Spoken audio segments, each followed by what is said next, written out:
I'm indifferent to her now and she hates it. Girlfriend terminated without telling me. Hey, True. Firstly, I want to say how much I love your channel. I was a long-time lurker and now subscriber. I have a story I would like to share that happened to me many years ago. I have changed the names and would be grateful if you kept my name anonymous. I was an 18-year-old guy with a close group of friends ranging from 18 to 30. We would go out every weekend, just having a few beers and chilling. One of our group, Kev, had a sister called Jackie, who would sometimes come out with us. I found Jackie hot, but she was 24, so I thought I had no chance. One beer-fueled evening, we decided to go clubbing, and several of us headed off to the town, Jackie included. We got into the club, and as these things tend to happen, we kind of drifted chatting, drinking, and dancing.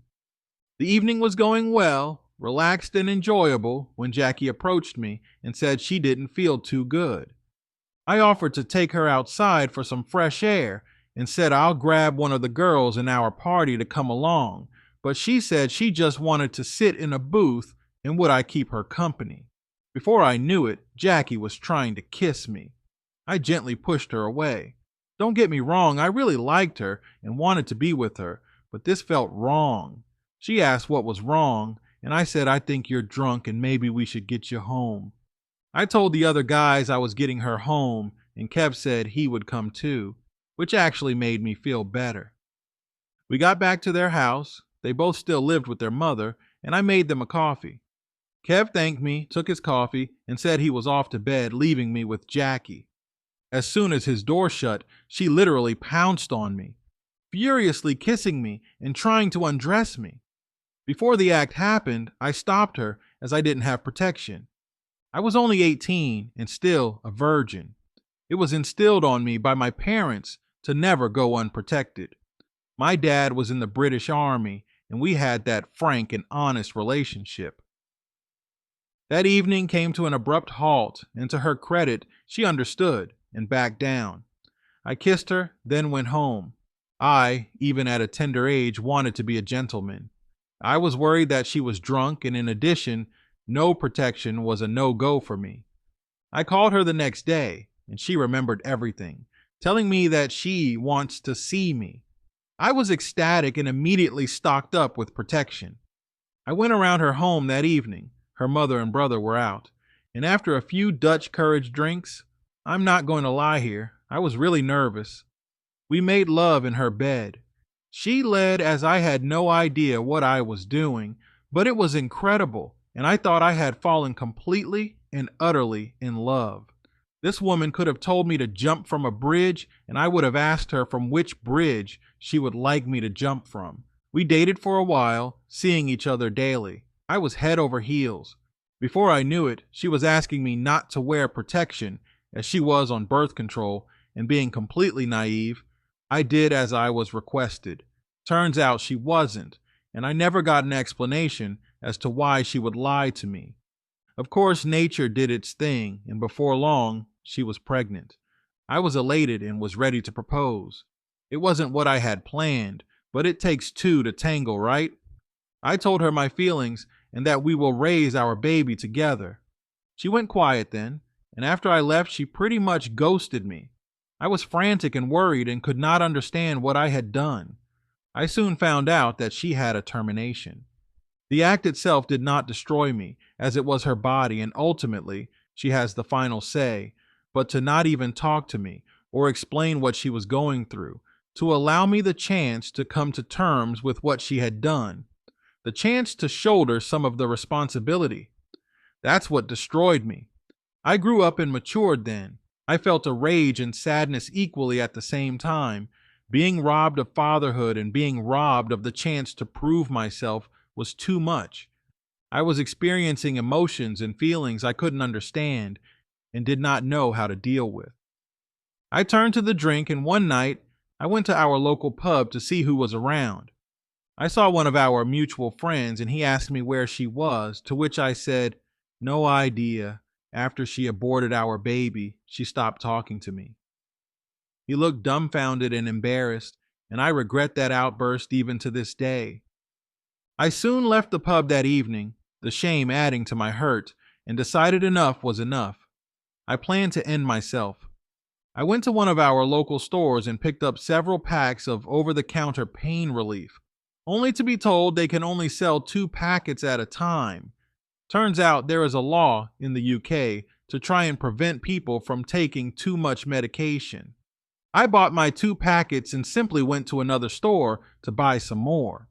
I then went into the town where I was going to drown my sorrows before taking the pills. As I'm propping the bar up, feeling sorry for myself, a man came up to me and just started chatting. I never knew him, and to this day I cannot remember his name, but he inadvertently saved my life. He asked if I was okay, and I just told him what was going on, not about the medication. I don't know why, but I offloaded on him. He put his arm on my shoulder and said, "He's going to a club tonight. Do I fancy joining him and his friends?" I had nothing to lose, so I went. I was pretty much out of it, and I have brief memories of that night, but I do recall not staying long. I remember getting into a cab to take me home, and the driver wanted proof I had money. I remember getting dropped off in the town center, about a 1.5-mile walk to my house. The next memory is of the police talking to me, helping me off the floor and taking me home. I remember seeing my parents at the door, the look of fear in their eyes, and I remember crying, telling them I'm sorry, and handing over the medication to my dad. My mom and dad hugged me, told me they loved me, and said I should get some rest, and we'll have a talk in the morning. The next morning, I got up, feeling like I'd been run over by a steam train. My dad was downstairs cooking a full English for the family. When I walked in, they looked at me and stopped momentarily. When Dad said, "We good to head?" I smiled and told him we were. I don't know what changed, but I meant it. I was okay. I was ready to move on. I didn't hate Jackie, but I didn't need her anymore. That night changed me. A combination of a shop's rules, the concern of a stranger, the understanding of the police, and the love of my family snapped me out of the self-destructive path I was charging down. I started to socialize far more moderately, and only a few months later I met my Kath, also older than me. Guess that's my thing. We met in April of that year and married in November. This is our 25th anniversary this year, and I can say with the utmost integrity, I not only love this woman with every fiber of my being, but I still find her as hot as I did all those years back. She has given me 2 wonderful, loving, and smart children, and I am very happy in life. A gorgeous wife, 2 amazing kids, a fulfilling and successful career. Life turned out really well. As for Jackie, I see her from time to time. We pretty much ignore each other, but she always looks unhappy, angry even. She is a shadow of the young 24-year-old woman I had feelings for. To my knowledge, she has been with someone for years, but never married and never had kids. I have no feelings of animosity to Jackie. In fact, I have 0 feelings at all. But if this story can help a young man right now who is going through something similar, then it was all worth it. There is always a light at the end of the tunnel, but sometimes we just need help to direct us there. Thank you listening to my story. It felt good to tell it. Kindest regards, Jamie. Let's see another story. Hey True, thanks for all your good work. Your channel and those like yours are entertaining and appeal to me on a deep level. I'm divorced myself, and I wish the internet had been available to a younger me. This letter is not my story, however, but that of my late brother, Charlie. I'm convinced that Charlie died of a broken heart. I'd like to give you some background first. My family emigrated from Scotland to Australia in the mid-1960s as Mum, Dad, and 4 sons, aged from 12 years to me, not yet 4. Charlie was my oldest brother. He and I had the closest bond of the 4 brothers. Mum and Dad performed the traditional parenting roles. Dad worked, and Mum looked after the house and us kids. Nothing unusual for those times. When Charlie finished secondary school, He got a drafting and traineeship with the government electricity board. In those days, most utilities were government or semi government entities and provided in house training as opposed to university courses. I should add that Charlie was a skilled illustrator and model builder from an early age. He had even produced, with the help of an uncle with the proper equipment, some short cartoons while still at school.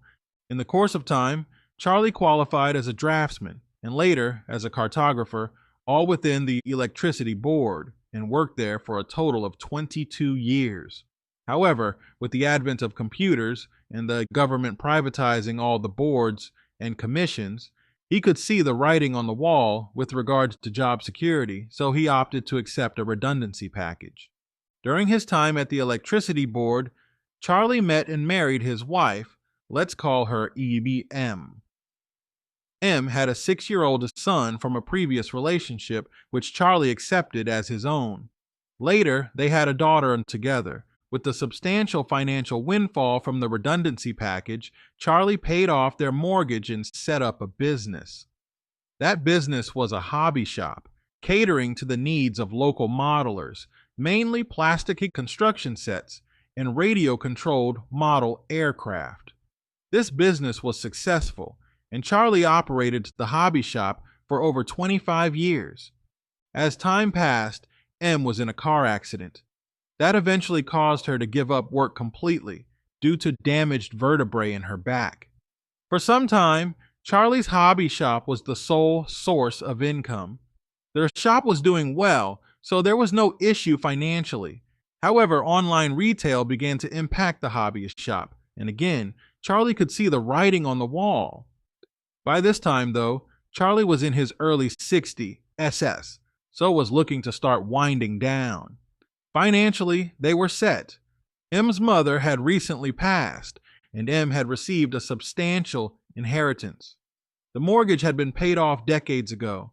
The kids had grown and departed for their own lives years before. Charlie got a small cleaning job to tide them over until his official retirement age. And there was money in the bank. This is where things fall apart. After working at the cleaning job for about a year, Charlie came home to an empty house. My brother was gutted. Her reason? Her inheritance was her money, not theirs. The small amount of the money Charlie was paid for the cleaning job did not pay for the lifestyle she was accustomed to. She tried to assert that Charlie was a drunk. While Charlie was a big drinker at times, the irony was that Amy was pretty good at smashing back a few liters of wine per week herself, so that's a bit of selective memory. She also tried to claim that Charlie was neglectful of her needs, but most of the time, M would sit in the lounge, watching those ridiculous shopping channels and get pissed if Charlie interrupted them. Essentially, Charlie was responsible for all that was wrong in her life and was a stranger in his own home. I was a frequent visitor to their house and saw this with my own eyes. Call me biased if you must, you weren't there. I was. Charlie continued to work at the cleaning job, but was now essentially destitute, and I helped financially where I could. I paid for his food and fuel bills and paid to get his car fixed twice. He still lived in their family home, but a looming property settlement could see him homeless. About 18 months after the breakup, I got a call from another brother. No one had seen or heard from Charlie for a couple of days, and my niece was worried about her dad. My other brother and my niece called the police to perform a welfare check at the house. They found Charlie dead in the bathroom. He'd been there for a few days. An autopsy revealed that his heart had simply stopped.